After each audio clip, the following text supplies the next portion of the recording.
l'équipe de France ne joue pas très souvent en province et encore moins à Strasbourg. Ça fait quelques années que l'équipe de France n'est pas venue. Et puis il y a quelques mois, Julien était loin de Strasbourg et puis il s'en est rapproché. Et voilà, c'est l'occasion de se rencontrer et de passer un petit moment ensemble. Moi, au départ, j'avais une vocation d'enseignant. J'ai passé mes études de prof d'éducation physique au Krebs de Dinard, avant qu'il soit né. C'était entre 76 et 80, et il est né en septembre 80. Donc voilà, j'avais ça dans la tête. Après, j'ai fait ma carrière professionnelle, une fois mes études réussies. Et puis évidemment que le fait d'entraîner, ça s'est arrivé très très rapidement après, en D2, en D1, à l'étranger ou en équipe nationale. Moi, ma vocation, c'était la formation.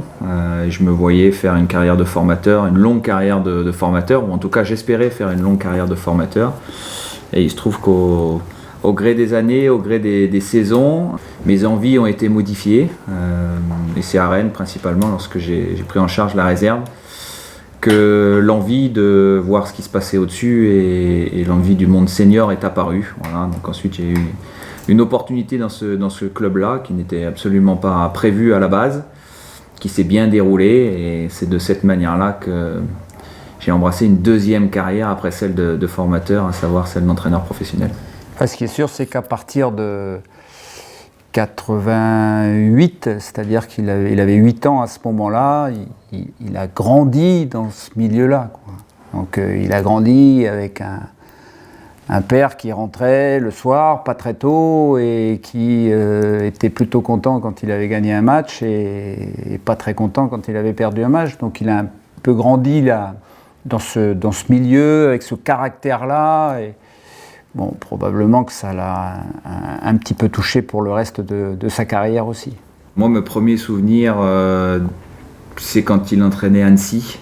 J'avais 9-10 ans. 90, ouais, 89-90. C'était en deuxième division. Là, je me rappelle bien des matchs. Je me rappelle notamment d'un match qui avait dégénéré, je ne sais plus contre qui avait fini en bagarre générale. Marty.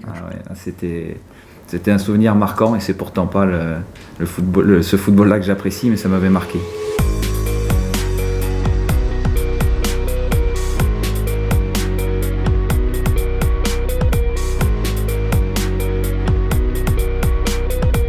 Oui, on échange.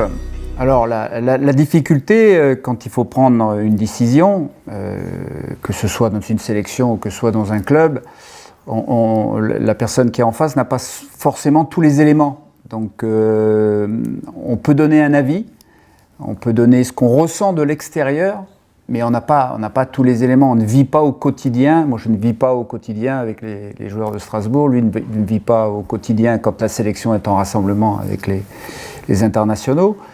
Mais c'est bien d'échanger. J'échange avec Julien, j'échange aussi avec son frère Guillaume, qui adore le foot aussi et qui a un ressenti qui est souvent intéressant.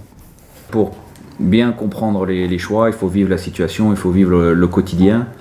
Il y a donc qu'en étant immergé dans le club ou dans la sélection qu'on peut avoir tous les tenants et les aboutissants quant au choix.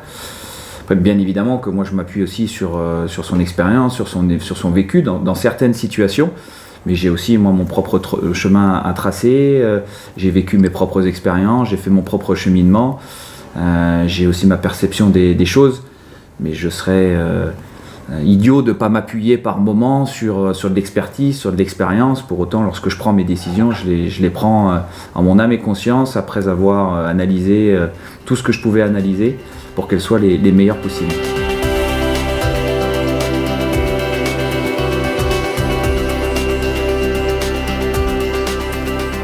Oui, c'est une fierté.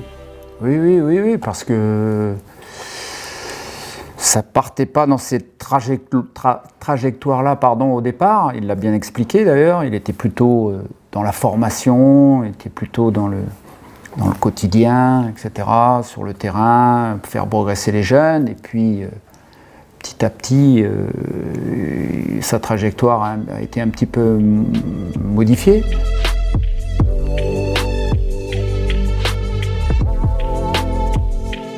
bien sûr, je me souviens de son premier match, c'était à Lyon, où au bout de 3-4 minutes, je crois qu'ils prennent un but et le but est refusé. Où il y a un penalty. Il y a un penalty et la VAR intervient. Et voilà, la VAR intervient et finalement il n'y a pas penalty. Alors il peut être mené à 1-0 au bout de 3 minutes. Alors ça fait 3 minutes qu'il est entraîneur en première division. Et puis après, ça se passe bien. Puis finalement ils arrivent à gagner 2-0 ou 2-1, 2-0. Et puis gagner à Lyon pour un premier match, un jeune entraîneur de 38 ans à l'époque, c'est extraordinaire. Les victoires ont suivi derrière. Donc, mais c'est toujours particulier pour moi et mon épouse de regarder les matchs. Toujours. Quel est le moment qui vous a chacun rendu le plus fier dans la carrière de l'autre d'entraîneur ? C'est forcément la victoire en Coupe du Monde. Voilà, parce que ça, c'est le plus beau titre qui puisse exister dans une carrière. Voilà, je pense qu'il n'y a pas plus beau, il n'y a pas plus grand. Champion du monde, l'équipe nationale, on a mis 4 buts en finale en plus. Voilà, c'est le summum, quoi. Voilà, c'est le summum d'une carrière. Et puis malgré tout, derrière, il faut quand même rebasculer. Quelques mois après, repartir et se refixer des objectifs. Mais c'est le summum. Ouais. Le summum, c'est une victoire en Coupe du Monde. Et vous ? C'est la victoire en Coupe de France. Et c'est surtout la manière dont elle a été obtenue.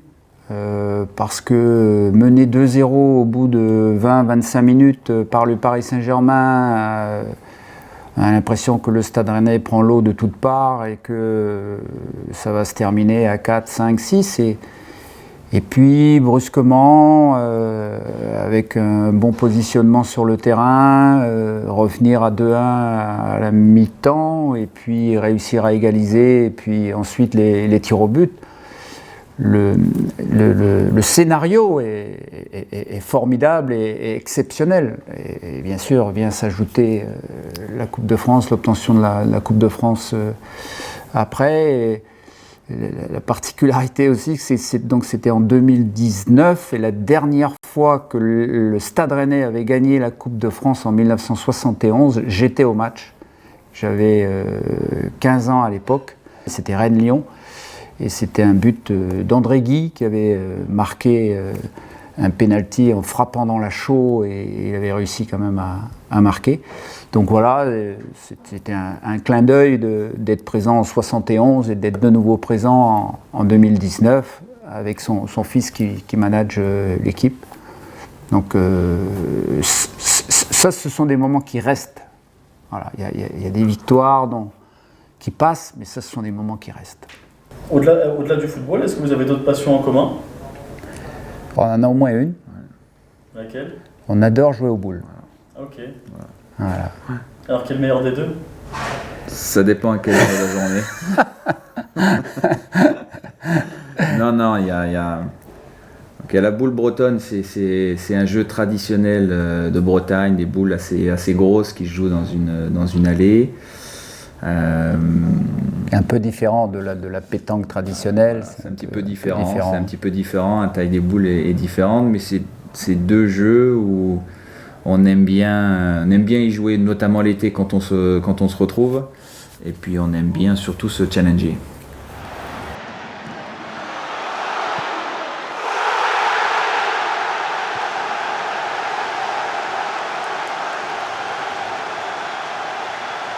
Je vais venir, je ne sais pas quand encore, mais je vais venir.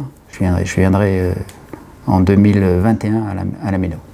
Bon, pour conclure, qu'est-ce que vous pouvez vous souhaiter tous les deux pour la suite de votre carrière ? J'espère que la mienne sera encore un petit peu plus longue que la sienne parce qu'il va bientôt arriver au bout certainement et j'espère surtout qu'il va profiter d'une bonne retraite bien méritée après avec sa femme et de voir ses petits-enfants grandir comme il faut. Mais c'est de terminer de la meilleure manière possible en profitant au maximum de ces derniers moments parce que lorsque le clap de fin sonnera, on sait très bien qu'après, même si c'est décidé, il y aura quelque part un manque de l'adrénaline, de la compétition, de l'atmosphère, des terrains, des vestiaires. Et c'est de profiter au maximum de ces moments-là, parce qu'ils sont ils sont tellement bons et tellement importants dans notre équilibre que lorsqu'ils disparaissent ensuite, il faut pouvoir retrouver ensuite d'autres alternatives. Mais la retraite lui permettra d'en profiter pleinement. Voilà, donc c'est de vivre pleinement ces derniers moments et surtout, voilà, il évoquait tout à l'heure cette notion de plaisir et de partage qu'on peut avoir dans un vestiaire et dans une vie collective. Et vous ? C'est une belle conclusion. Hein. Ouais. Et vous, qu'est-ce que vous souhaitez pour la suite de votre vie ? Je souhaite surtout qu'il s'épanouisse dans son métier, ce qui est le cas.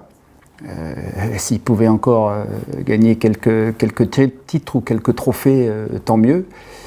Qu'il progresse aussi, parce qu'à tout âge, on peut et on doit progresser. Voilà, puis qu'on ait encore l'occasion de faire quelques parties de boule ensemble.